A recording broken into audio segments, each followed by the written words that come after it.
大欖涌巴士總站起步，經天后廟到雷達站，途中望向桃坑同很大霧，走雷達站的右邊，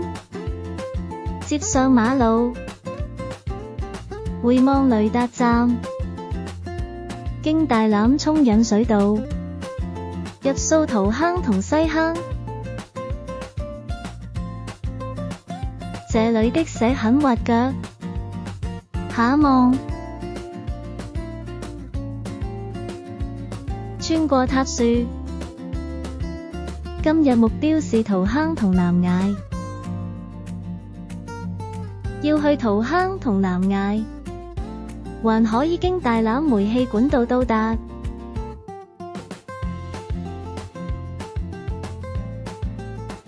間中有一塊紅旗警告石碑，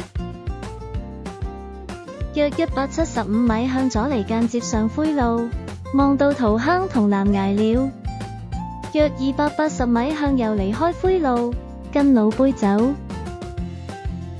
來到崖底，向上橫移。桃坑同南崖的傳統線難度不太高，但對於新手爬來說亦不簡單，需要有人落繩幫助。遠望大欖各方向，我們落繩環這幅比較企的，下望很企，石面粗糙，頭段不太難，但尾段很直，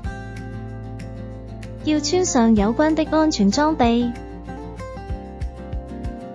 桃坑同南崖，